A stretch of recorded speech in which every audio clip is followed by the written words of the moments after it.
Hey guys, welcome back to my channel. Welcome back to another Telly Talks.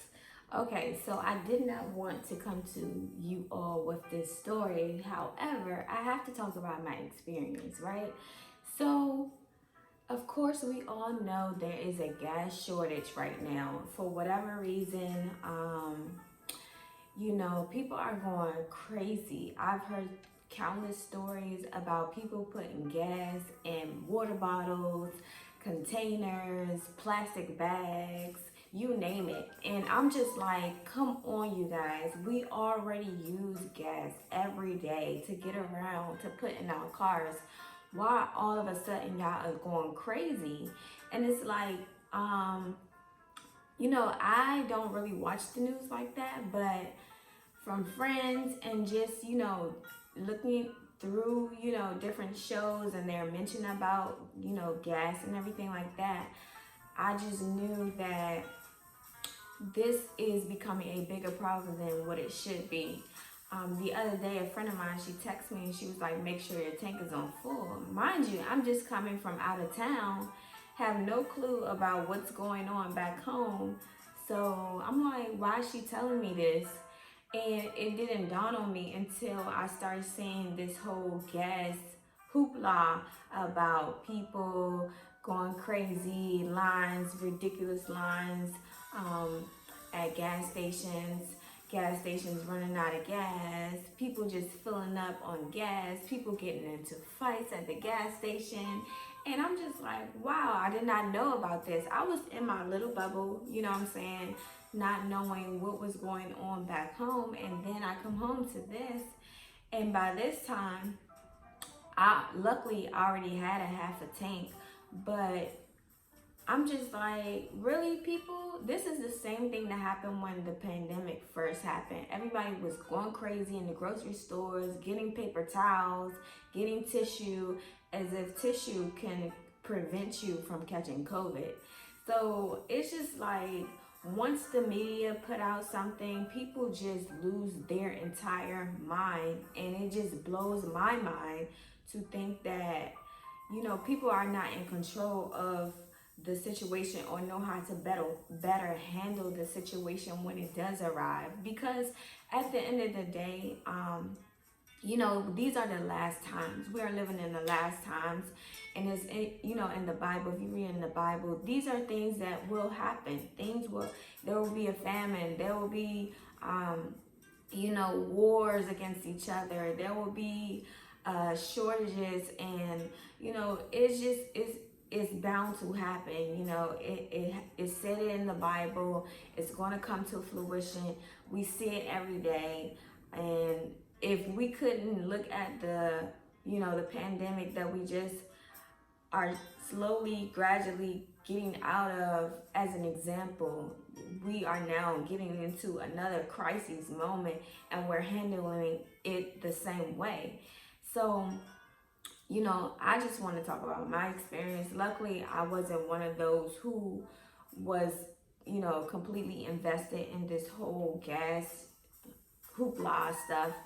So basically, once I got home from out of town, my girlfriend texted me. She said, make sure you have a full tank. I didn't know what she was talking about, nor did I follow up. But another friend of mine, she was like, oh yeah, she might be saying that to you because, they're having this whole thing with the gas and a shortage of gas. And so I was like, okay, well, I'll get it tomorrow.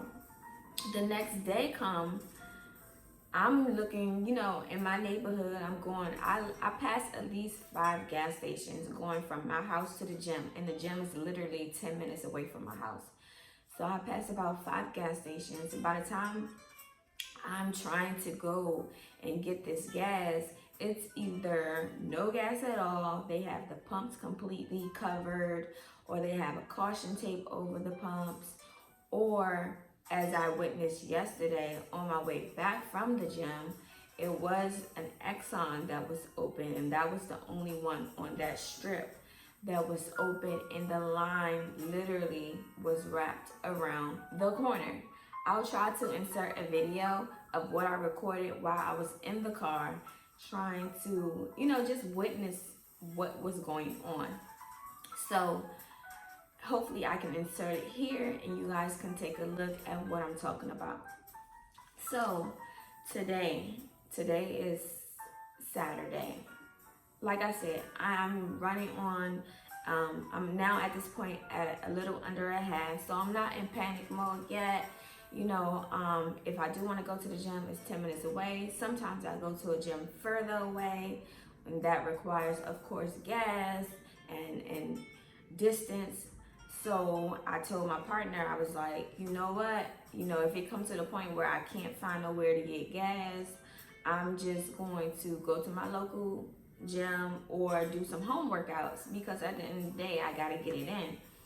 And I'm not gonna let this gas situation affect me from performing.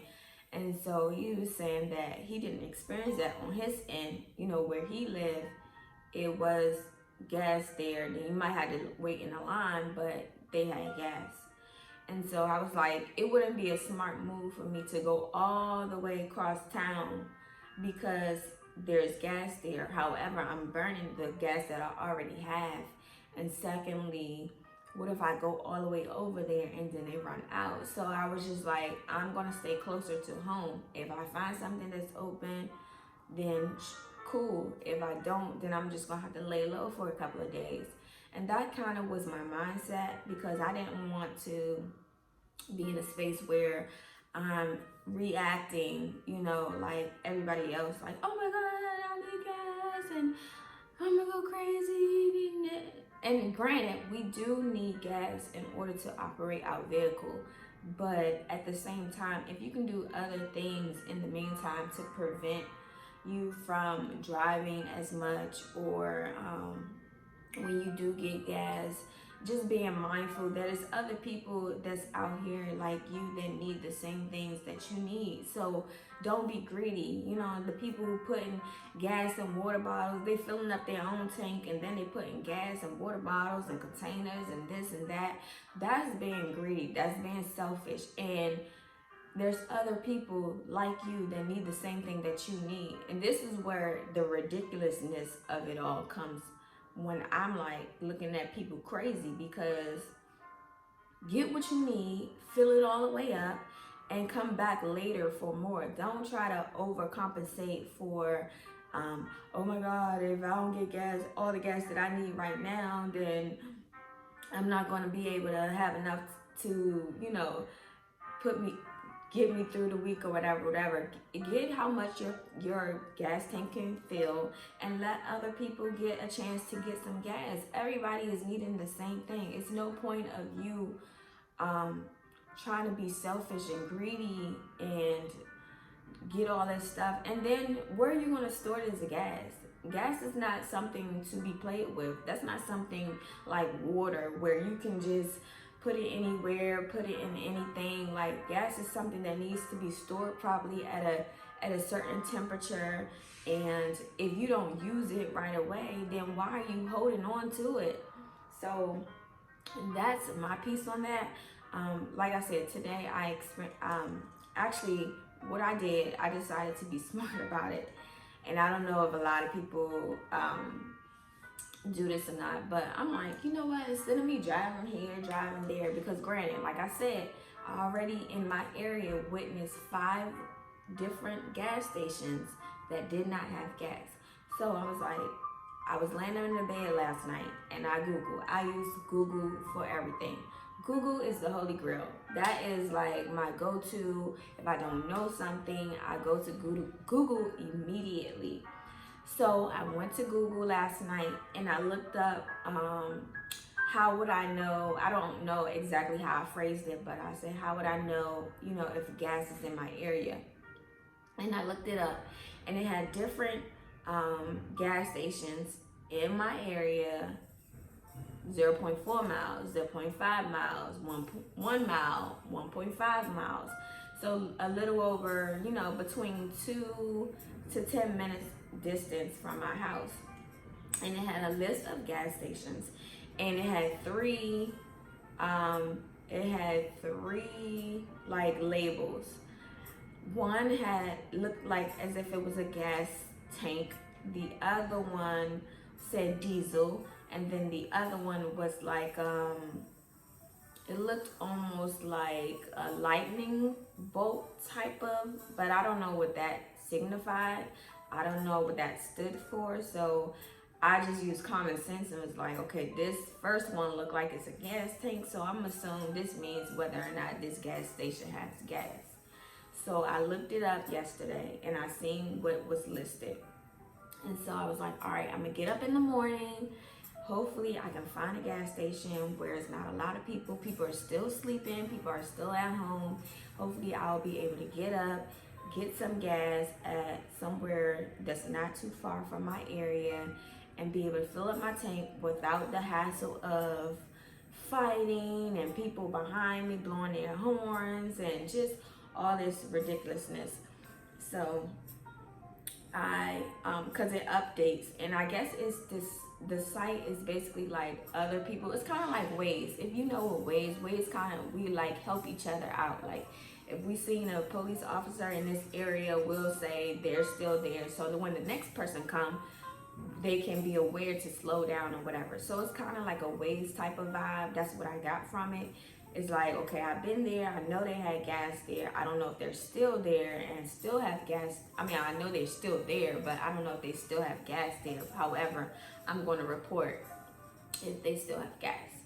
So this morning, because it updates, it's real time. So it's updating, it's constantly updating. I seen an Exxon and I seen a Shell. The Exxon was pretty close, so I went to the Exxon. And I'm trying to tell y'all, I'm gonna try to insert a picture, but I went up to the pump. It just seemed too good to be true. But you know, I prayed about it. I was like, God, you know what I need. I'm not about to be out here like everybody else going crazy. However, I do need gas. And I just pray that you will allow me to get to a station where they have the gas, where I can fill up my pump, where there's no hassle, where the price is reasonable. So I prayed about it, you know, and so I went to this Exxon, which is fairly close to my house, and I'm like, ain't nobody in it. So I pull up and I take my card out and I'm looking on the, you know, the dashboard or whatever, and I insert my card. It takes my card. It you know, my pin. So I'm like, okay, we winning. And then I see other cars starting to pull up because they obviously see me, you know, about to get gas. So I'm seeing other cars starting to pull up and they asking me, hey, they got gas. And I'm like, I don't know, I haven't pumped yet. So finally, you know, I take out the pump, take the pump off the latch, put it in my car. And, you know, when you go for whatever, you want to use, whether you want to use a high quality or just regular. So I press regular and I go to squeeze the nozzle and nothing comes out. And I'm like, what is going on? Like, you took my card, so why are you not pumping? So a guy who had pulled up behind me, he had went in the store, because I was like, I can just do everything right here, I don't need to move. But he went in the store, and then another guy pulled up and he was asking if they had gas, and I was like, I don't know yet. So I'm like, you know, I'm squeezing the nozzle and nothing's coming out, and I'm just like, okay, I guess they don't have gas. And then the guy, he comes out of the store and he said, yeah, they don't have gas. And so I'm like, oh, okay, well, it makes sense now. And so I'm like, okay, I got one more, you know, on this list that's close to me I can go to. So I get in my car and I'm driving. I see other gas stations on the side. Of course, they're closed down. They are not working. And then, Lord and behold, right before my eyes, I see a Shell gas station on the right hand side, which I already looked up from the thing that I was using. And it had people at the gas station. It wasn't a lot of people. It maybe was like 3 or 4 cars there.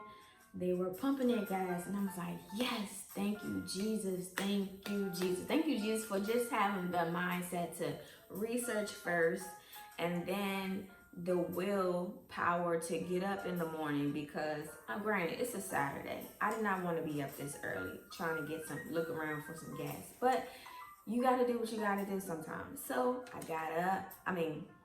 I headed towards that area. I seen everybody filling up their cars, so I just assumed, okay, they got gas. So it was an open space for me. I didn't have to wait behind nobody. I literally pulled up, take my card out, and had that thing, filling up automatically on its own.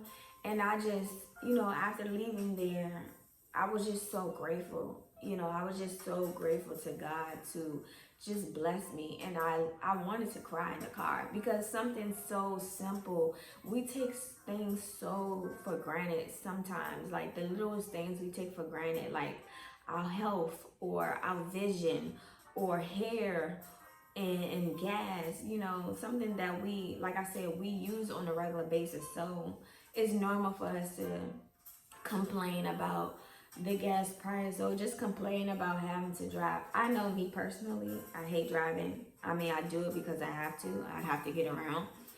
And I'm not about to pay no Uber driver when I can drive and I have a car. So I do it because I need to, not necessarily because I really want to. But it's just the little things that we take for granted and we don't realize how important it is until a crisis is, in our face, and we like, dang, like, wow, I appreciate this moment. Because if, the gas shortage situation was not happening and I just happened to pull up to a gas station, I wouldn't feel that same way. I wouldn't feel, as blessed and grateful to God that He allowed this opportunity for me to be able to find this gas station on this website and pull up on it and actually have gas and be a reasonable price and not have to go through the drama of fighting somebody to get a spot. So I, on my way back to the house, I was just like about to cry because I was just like, oh my God, thank you, Jesus. Thank you for looking out for me. Thank you for making a way, and that just taught me a lesson. Just be grateful and, just be grateful for the things that we have. We take a lot of stuff for granted, but we don't appreciate something until, like I said, a crisis is happening. We didn't appreciate toilet paper until the pandemic happened. We didn't appreciate or, we didn't be mindful of cleanliness and taking our health seriously until the pandemic, brought it to light and made us face ourselves in the mirror and realize that some of the things that we do take it for granted, and we could move a little bit differently if we knew what was ahead of us or what it could do to affect us, in the long term of things. So I just hope that, my story helped you realize that the little things, just waking up every morning, that's something to be grateful for. We don't wake up on our own. It's not our own breath. It's not our own, when we're lying there and we're asleep, we're not breathing on our own. God is giving us breath in our body. God is allowing us to see another day. God is giving us another opportunity because for whatever reason, He's so fit to keep us on this earth a little while longer. So in those moments, I think it's so important to be grateful for the little stuff because like myself, I didn't care about gas like that. Sometimes I would go long and, almost be on E at times. But it just shows you the importance of being mindful of your situation, being mindful of others, because again, you gotta not be so selfish and think about just you. Everybody's going through this. When the pandemic happened, everybody, I don't care how much money you was making, I don't care how rich you were, everybody was experiencing the same thing at the same time. So we're all human and we're all going through this together. So the best thing to get through a situation is to make it more easier for the next person. And so, like I said, hopefully you guys' experience was a little bit different than mine. I know in some areas it's pretty easy to get gas and it's not really a hassle versus other places. But I'm just grateful I had a good experience out of this. I'm also grateful I didn't allow my mind to become have a scarcity mindset, you know, where it's like, oh my God, I need gas, or I'm gonna die, I'm gonna just be at home. If I have to be home for a couple of days, that's just what it is. Like, you know, some people just take things overboard, and it's not that serious. But like I said, I'm just grateful I had a good experience. I hope you guys have a good experience as well. Just be patient, be mindful of others, and if you dare, you know, you have the opportunity to get what you need, get it. Don't wait like me. I waited the next day, and the next day I was out of luck. And luckily, you know, thankfully, I had enough gas to get me by. But at the same time, had I just acted on in that moment, you know, when the opportunity presented itself, I could have been in a better position than I was, than getting up in the morning, you know, trying to look for some gas. But it all worked together for my good, and I'm just grateful to God that He looked out. And in all things, pray. I'm telling you, prayer changes things. Prayer works. I literally pray about everything, whether I'm making the right decision, you know, what should I do today, just praying about this gas thing, praying about hopefully this site is legit. You know, I just pray about everything. And all things pray, because I'm telling you, when you pray about it, God will give you the peace and the wisdom to be able to execute whatever it is that you need. So I hope you guys be blessed, and thanks for tuning in. Please share your story if you experienced it, something similar or worse. Please share it, because I don't watch the news like that. So I get all my knowledge from other people or social media, which I'm not on right now, but I'm just saying. So yeah, I would be interested to hear about like your experience and your story. Like I said, I heard about water bottles and plastic bags, and I'm just like, really? Like, we really out here doing it? So it just, you know, it gave me a chuckle. But at any rate, thanks for tuning in. Hope you guys have a blessed day, and I will talk to you guys soon. Peace.